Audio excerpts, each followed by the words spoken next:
13 days. That's how long Valerie had been alone.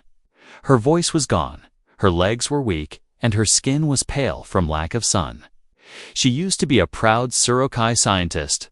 Now she was crawling through broken glass and dust, the alien. Colony was silent. Dead, filled only with shadows and sharp winds that howled through empty halls. Valerie pressed her palm against a cracked wall, trying to stay on her feet. She had no food for the last 5 days, and her water supply had dried up 3 days ago. Still, every day, she crawled back to the old cum station and tried again. She would whisper into the microphone, "Help me, please, I'm still alive." The machine only gave back static. On the first few days, she cried out loud, screamed for rescue. Now her voice was too dry to scream. Even her tears had stopped. What kind of people leave one of their own behind like this, she thought. Her own race, the Surokai, had heard her distress signal after the attack, but when they realized she was contaminated by human tech, they declared her unworthy of rescue. They left her to die. Valerie wasn't injured in the blast. She survived by hiding under collapsed metal during the surprise bombing, but when she came out, everyone was gone. They didn't even check for survivors. Oh, she sat in the dark, leaning against the cold wall near the cum station. The power was low, the air was thin, and something was moving in the lower levels. At night, she heard it. Scratching the walls, a creature, or maybe more, something that fed on whatever was left behind after the attack. Sometimes she imagined it watching her, waiting until she got weaker. Her claws trembled as she reached out again. One more time, she told herself, one more message. Maybe someone would hear it this time. She touched the cracked screen, pressed the button and whispered, "This is Valerie, Surokai Research Colony 7I. I am alive." She paused, coughing hard, her voice dry and painful. "Please, anyone. I don't want to die alone." The screen flickered, no answer.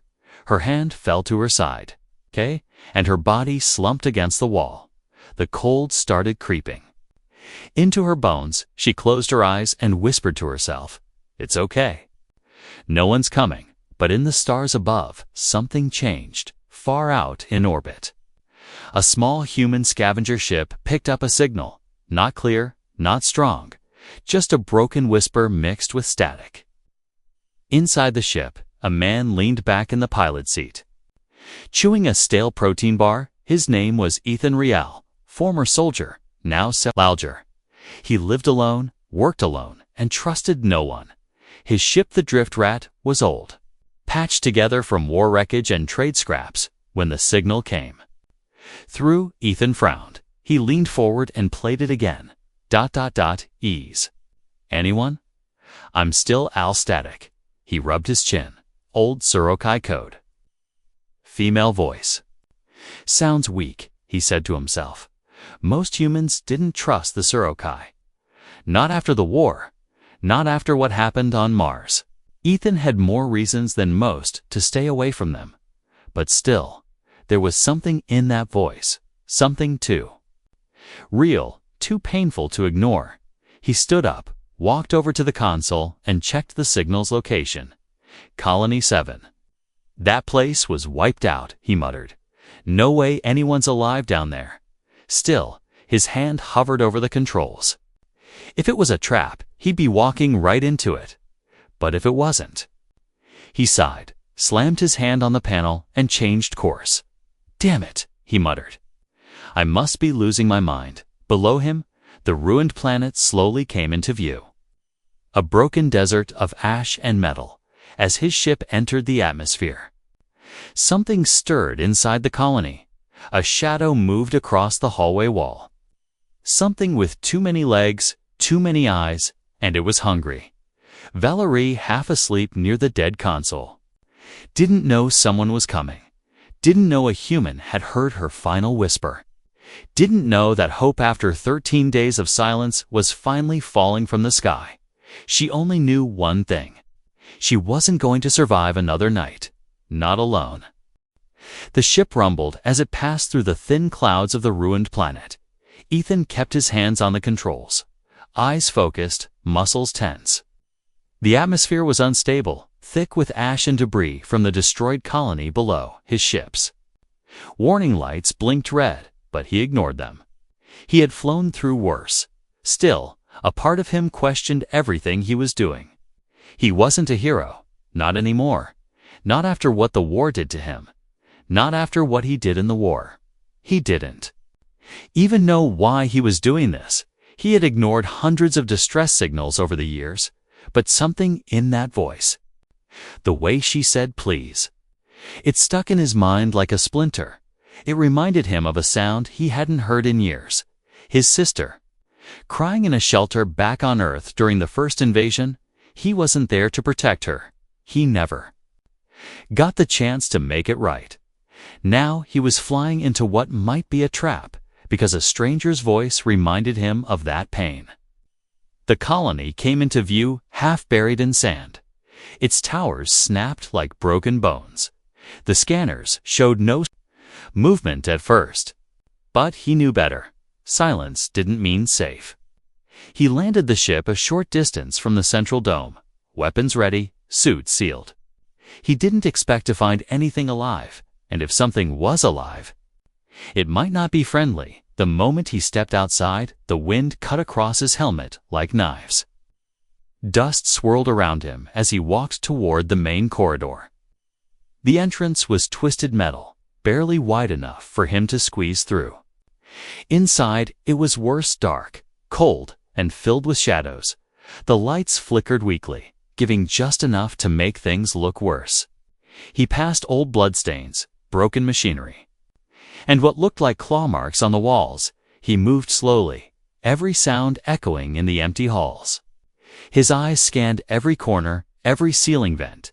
Years of combat had taught him where danger liked to hide. Then something moved, just ahead barely. A flicker of shadow disappearing around the bend. He raised his weapon, heart thudding once. Hard, he followed, step by step, until he reached what used to be a lab. The door was open, half crushed, and inside he saw her. She was curled up in the corner beside a shattered console. Her skin pale blue, covered in dust and cuts, her clothes torn, body thin, like she hadn't eaten in days.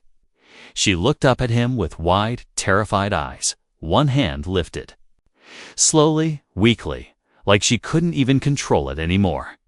She didn't speak, just stared at him, as if she didn't believe he was real. Ethan didn't lower his weapon right away. He had seen traps like this before, lions pretending to be weak, then striking, but she didn't move, didn't even blink. She looked like someone who had already accepted death. He stepped closer, carefully, scanning the room. There were no weapons, no hidden attackers, just her. He knelt beside her, opened his pack, and took out a water pouch. She flinched when he moved, her body trembling. He offered it to her without a word. For a moment, she hesitated, then grabbed it with both hands and drank like her life depended on it. Maybe it did, after a few seconds. She coughed hard, but she didn't stop drinking. When she finally lowered it, her voice came out, dry and soft. "You are human?" He nodded. "I thought no one would come," she said, barely above a whisper. He looked around at the wreckage, then back at her. "Why are you still here?" he asked. "They left me," she said, voice shaking. "Your people," he said. She nodded slowly, her eyes shining with fresh tears. "They called me contaminated." Not worth the risk. Ethan clenched his jaw. He wanted to say something, but what could he say? He had seen cruelty, but this felt personal. He pulled a small scanner from his belt and checked her vitals. She was malnourished, slightly infected, but alive, barely. Suddenly, a loud crash echoed through the hallway. Something heavy moving in the distance. Valerie's eyes went wide. "It's still here," she whispered. Ethan turned toward the sound, gun raised. "What is?" he asked. She shook her head, panic returning to her voice. I don't know. It comes at night. It watches. It eats. Ethan stood quickly, scanning the corridor. He grabbed her arm, gently but firmly. Can you walk? She tried to stand, but her legs gave out. He caught her. All right, he said, lifting her into his arms. We're getting out of here. Behind them, the shadow moved again. Closer this time. It was watching, waiting, and now it was hungry. Ethan carried her through the broken hallways, one hand gripping his rifle, the other holding her close.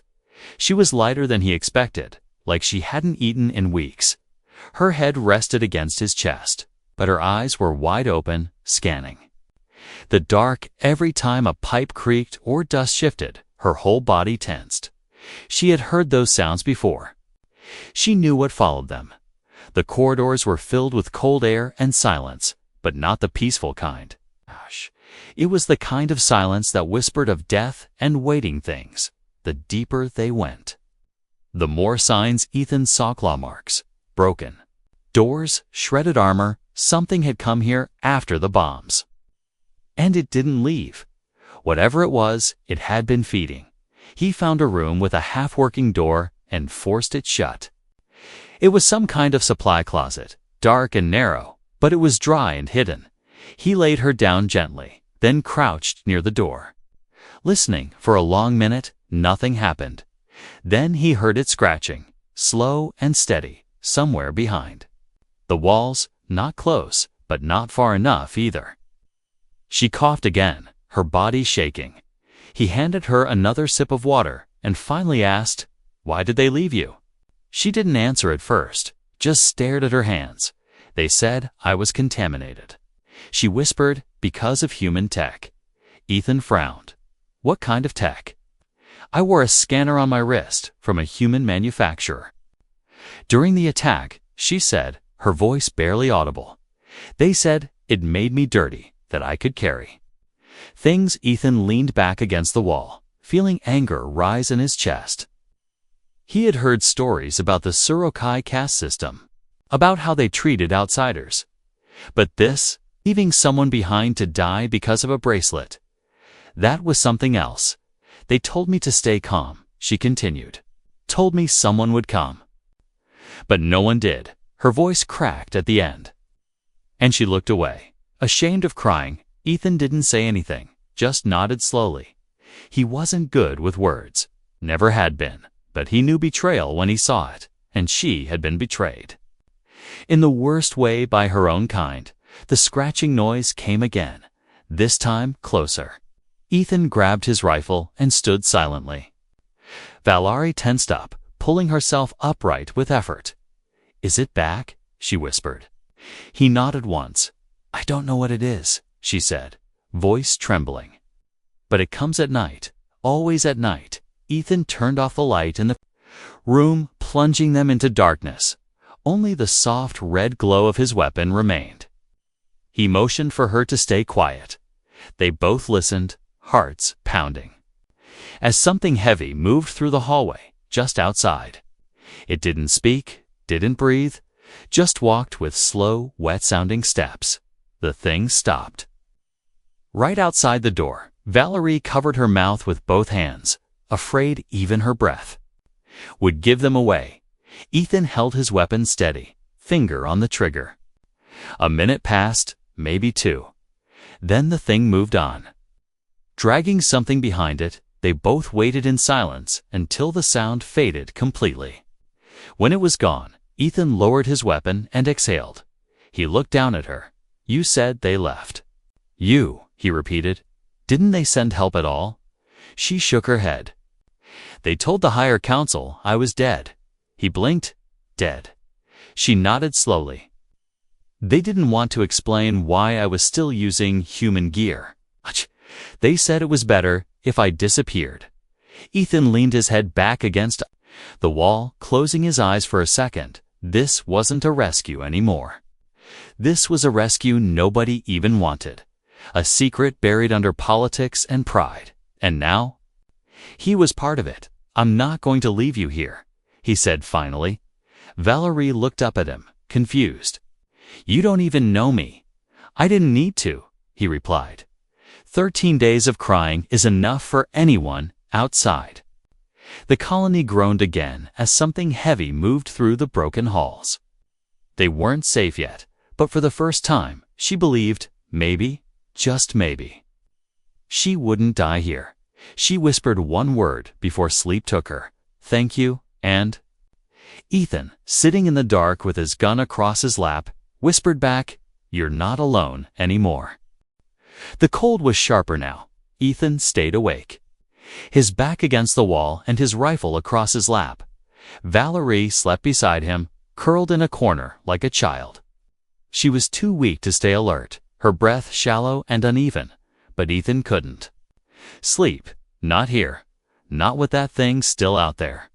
His ears picked up every small sound, the metal groaning above them, a loose wire tapping the floor, dust falling from a broken vent. But what worried him the most was the silence between those sounds. It was like something was waiting, watching, learning them. He checked his scanner again, but the battery was almost dead. The map showed several blocked routes and collapsed hallways, but there was one path left, one way to the old medical bay. If they were lucky, there might be supplies there, or even a working comm system to send a real signal out. He looked down at Valerie, her skin pale and clammy, her body shaking now and then. She needed help fast. Ethan gently tapped her shoulder, and her eyes fluttered open. She looked at him with confusion at first.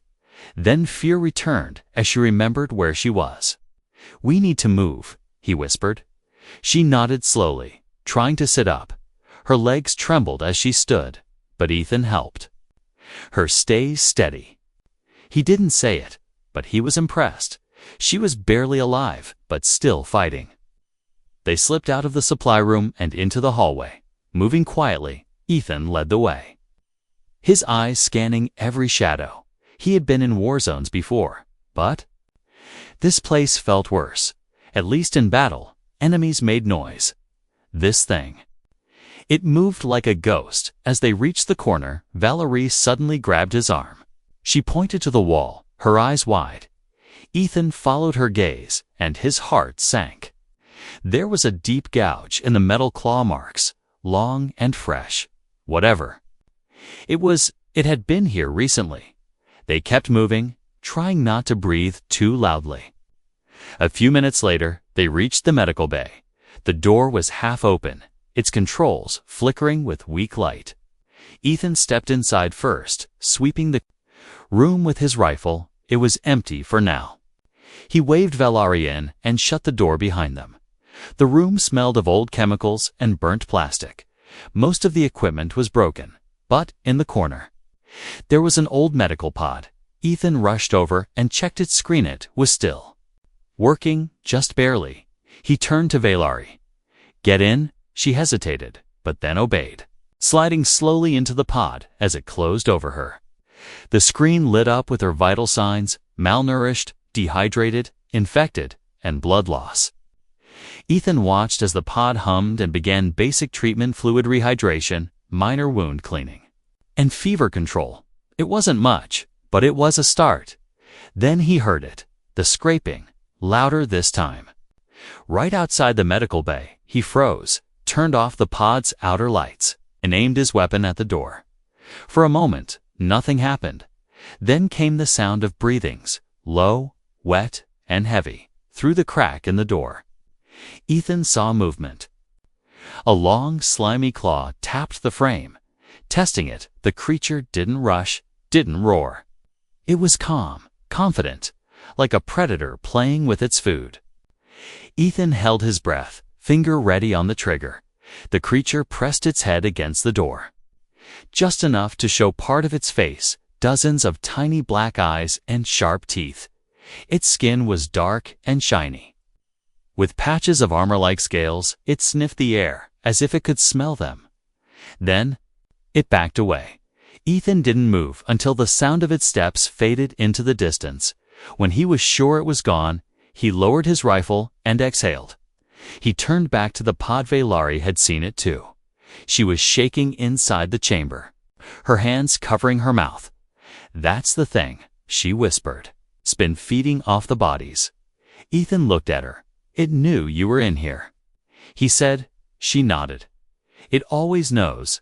Ethan sat down beside the pod, his mind racing. If the creature could track them that easily, they had to get out soon. He pulled out his map again. Checked the route to the lower hangar. There was still one escape pod there, but it was deep in the facility near where the creature seemed to nest. Ethan looked back at her and said calmly, "We don't have much time." She nodded, and for the first time, she looked at him not just with fear, but with trust. Even in the dark, even with death stalking every hallway, she believed he could get her out. And Ethan knew he had too, because now it wasn't just about saving her, it was about proving that she still mattered, that someone had heard her, and wouldn't let her be forgotten again, not while he was still breathing. The pod beeped quietly as it finished its basic treatment. Valerie's breathing had calmed, and a little color had returned to her cheeks. She opened her eyes slowly, blinking against the soft blue light inside the chamber. Ethan stood beside her, checking the readout. "You'll live," he said, not smiling, but his voice was softer now. She gave a weak nod. "I'm sorry I can't let you rest more," he added. "We have to move." Now she sat up, still weak, but her body no longer shaking. The pod opened with a hiss, and she climbed out carefully. Ethan handed her a nutrient pack, which she drank quickly without saying a word. They both knew time was running out. He showed her the map again, tracing a line with his finger. "This hallway leads to the underground hangar," he said. "There's an old escape pod there. Maybe working, maybe not." She stared at the map, then at him. "That's near where it sleeps," she whispered. "I know," he said. "That's the problem." They moved quickly, but carefully. Ethan in front, Valerie close behind. He handed her a small light and a stun stick he had pulled from a broken locker. "It's not much," he said, "but if it comes close, hit it with this." She gripped the stick tightly, her hands still trembling. The hallway sloped downward. Deeper into the structure, the air became thicker, damp, and foul-smelling. Ethan stopped near a grated floor vent and knelt beside it. He motioned for silence and listened. Below them, something dripped, slow and steady. And under that, the sound of breathing, wet and slow. The creature was close. They crept past the vent and reached a wide corridor. Half collapsed, but still passable. The door to the hangar was visible at the far end. Its emergency light blinking red. Ethan scanned the floor ahead, then nodded. "We run now," he said. Valerie hesitated for just a second, then nodded back. They ran, boots slapping against metal, breath loud in their helmets, but halfway across, the sound they feared returned, claws scraping. Fast behind them, the creature had heard them, smelled them, and now it charged. Ethan turned and fired 3 bursts from his rifle. The bullets hit the creature's chest, but it barely slowed down. It roared a horrible, wet sound that filled the hallway. Its many legs moved like knives, cutting across walls and floor as it leaped. Ethan shoved Valerie forward. "Go," he shouted. "Don't stop." She reached the hangar door and slammed the controls. They didn't work. She hit them again, then screamed, locked. Ethan kept firing, backing up slowly. The creature slashed at him, hitting his shoulder and sending him flying into the wall. He hit the ground hard, blood leaking from his suit. The creature stepped toward him, raising its claws, then sparks flew. Valerie had pulled a broken pipe from the wall and stabbed it into the panel. Electricity surged, and the door hissed open. She ran back to Ethan, grabbed him by the arm. "Get up!" she cried. "Please, get up," he groaned, blood on his face, but pushed himself up with her help. They stumbled through the open door as the creature lunged. Valar turned and slammed the emergency close button. The door slammed shut just as the beast struck it. The impact shook the hangar, but the door held. They collapsed beside the nearest wall. Breathing hard, Ethan clutched his side. His suit torn and wet with blood. Valerie checked him, her fingers gentle but fast. "You're bleeding badly," she said, panic rising in her voice. "I'll live," he muttered. "Just get to the pod." She looked toward the far side of the hangar. The escape pod sat there, covered in dust and burn marks. One of its engines sparked, but the hatch light was still green. She helped him stand, supporting most of his weight. Step by step, they moved across the floor. Behind them, the creature screamed again, metal bending under its claws as it tore at the door. They reached the pod and hit the hatch control. It opened with a hiss, and Ethan nearly fell inside. Valerie followed and sealed the door behind them. Inside, it was cramped and old. But the systems came to life. The engine wind, low at first, then steadier. She strapped Ethan into the seat, then dropped into hers beside him. He looked at her, eyes foggy from pain. "You dragged me all the way here," he whispered. "You dragged me first," she said with a shaky smile. "Fair trade." The pod shook as it launched, fire and dust swallowing the hangar below. Through the rear camera, Valerie saw the colony burst into flames, and in the center of that chaos, the creature screamed one last time before it vanished in the fire. Ethan passed out beside her, his hand still gripping his rifle. Valerie leaned back. Her eyes filled with quiet relief. For 13 days, she had cried in the dust. Now, finally, she was free. But she wasn't alone anymore. The escape pod shook violently as it pierced through the planet's upper atmosphere. Valari held onto the side rail with one hand, the other resting on Ethan's chest to make sure he was still breathing. He looked pale now, his face tight. With pain even in unconsciousness, his chest rose and fell slowly, and that was the only thing that mattered to her right now. A light blinked on the control panel. Then a soft voice spoke through the speakers. Approaching neutral outpost totemated beacon locked. Valerie let out a shaky breath, her eyes stinging. They weren't going to die in that ruined colony. Not today. The pod touched down hard on a steel landing pad, skidding a few meters before coming to a stop. The moment the door opened, cold wind and bright light poured in. 2 medical drones hovered near the hatch, followed by 3 uniformed staff from the outpost. They looked shocked to see an injured human and a weak Surokai woman together. "Help! Him!" Valerie cried, stepping out and waving them over. "He's bleeding, he saved me." The humans rushed in, pulling Ethan onto a stretcher and scanning his wounds. One of the officers glanced at Valar cautiously, but didn't stop her from following. She stayed close as they moved Ethan into the medical building. The place was clean, bright, and full of machines that hummed quietly.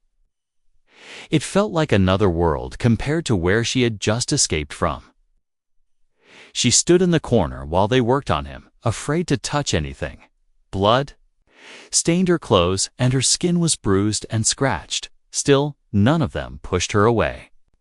They were watching her, yes, but not with hate, just confusion. After an hour, a tall human woman in a long coat walked in. Her voice was calm but firm. "I'm Commander Hale," she said. "You're the Surokai survivor from Colony 7. Valerie nodded slowly. "I need to know what happened down there," the commander continued. There was no official report. No rescue signal, nothing. Valerie swallowed, then spoke. "They left me there." She said quietly, "My people, they abandoned me." The commander raised an eyebrow. "Why?" Valerie looked down, shamed because I wore human tech. During the attack, for a moment, no one said anything. Then Commander Hale sighed. "I've heard worse reasons," she said, "but you're safe here." Valerie looked up, surprised. "I thought humans would hate me. Some might." Hay replied, "But the man you came with doesn't seem to." Hours passed before Valerie was allowed to see Ethan again. He lay in a clean hospital bed, his chest wrapped in bandages, wires connected to machines. He looked asleep, peaceful but tired. She sat beside him, watching his face. Remembering the first time she saw him, he could have left her. He had every reason to. But he didn't. A few days later, news spread across the outpost. A Surokai diplomatic ship had arrived uninvited. They had heard rumors of a survivor, and now they wanted to take Valerie back. She stood in the corner of the meeting room as two tall Surokai officers stepped inside. They barely looked at her. "We are here to bring you home." One said without emotion. Valerie stared at them, heart pounding. "You left me to die," she said. "You were listed as deceased." The officer replied coldly. "You made that list," she whispered, her voice sharp now. "I cried for 13 days. And no one came, not even once." The officers said nothing. They simply waited. Like she was a piece of cargo. But this time, Valerie didn't move. She looked to Commander Hale. "I don't want to go with them." She said clearly, "I want to stay here." The commander nodded slowly. "This outpost is neutral ground." She said to the Surokai, "We won't force her to go." The Surokai officers frowned, then turned and left without another word. Valerie stood still for a long moment, her chest rising and falling with sharp breaths. She had made her choice, and she didn't regret it that evening. She returned to Ethan's room. He was awake this time. Barely, but awake. His voice was weak. But when he saw her, he smiled. "You stayed," he said. She smiled back, her eyes filled with quiet tears. "You saved me," she whispered. "I won't leave you now." And as the stars blinked beyond the window for the first time in her life, Valerie felt like she belonged somewhere. Not because of her species, or her job, or her rank, but because someone against all odds had heard her cry and answered it. Ethan stood near the window of the outpost's small recovery garden. His shoulder was still sore, his chest wrapped tight under his shirt. But he was walking again, breathing without pain. Outside, snowflakes drifted down from the sky. This part of the planet had seasons, even beauty. He never expected to find peace here. Not after everything. Behind him, he heard soft footsteps. He turned, and there she was, Valerie, wearing a clean robe given by the outpost staff. Her skin healthier, her eyes calm, she walked slowly to his side, then stood beside him in silence. They didn't need to speak. Some things were already understood. She looked out at the snow, then whispered, "You could leave now, if you wanted." Ethan nodded slightly. "I could," he said. "But I don't want to." She turned to look at him, confused but hopeful. "Why?" He smiled just a little. "You cried for 13 days, and no one came," he said. "But I heard you. You matter." Valerie's eyes glistened, but this time the tears didn't fall from fear or pain. They came from something new, something warm. She reached out and touched his hand carefully, and he didn't pull away. The news about them spread through the outpost quickly. Some humans didn't like it, some Surokai sent warnings, but neither of them cared. Together, they began working. For the outpost, Valerie using her skills as a biologist, Ethan helping with security and repairs. They didn't talk about what happened in the colony much. It was too heavy, too dark. But it lived in their eyes, the memory of surviving something no one else could understand. One night, as a soft storm howled outside, Valerie sat across from Ethan in the small mess hall.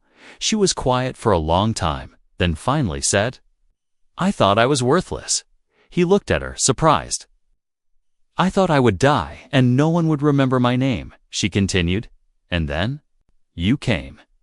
Ethan leaned forward and said simply, "I don't care what your people said.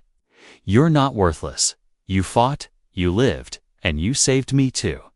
She smiled then. "Small, but full of life. You saved me first." The Following week, an unexpected visitor arrived, one of the Surokai council members, older and dressed in ceremonial robes. He asked to speak to Valari privately. She agreed. But Ethan waited just outside the room, ready if anything went wrong. The elder said few words. But one thing stood out. You made them look weak, he told her. They would rather erase your story than admit their shame, Valari replied. Then they'll have to live with that shame. I won't be silent. The elder left without another word. And from that day, Valari was no longer afraid of her past. She didn't belong to them anymore. She belonged with the man who answered her.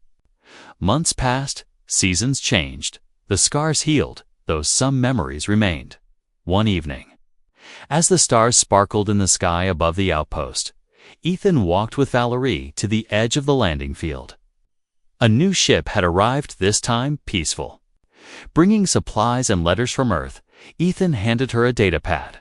Look, he said. She opened the file, eyes widening. It was a request from the Earth Unity Science Council. They wanted her to lead a new research station as their first Surokai scientist. She looked up at him, stunned. They trust me. He nodded. I told them your story, he said. Some truths need to be heard. She stared at the stars for a long moment, then whispered, I cried for 13 days. And now they're asking me to lead. He smiled. You didn't cry for nothing. You survived. And as the wind carried away the old pain and new hopes grew in its place, Valari took Ethan's hand and held it tight. Together, they had faced the dust, the darkness, the silence, together. They had broken the chains of abandonment and fear. Now, side by side, they would face whatever came next. Not as strangers, not as enemies, but as survivors, and maybe more, because on that ruined colony, long ago, a forgotten alien woman cried for help, and a human finally heard her, and everything changed.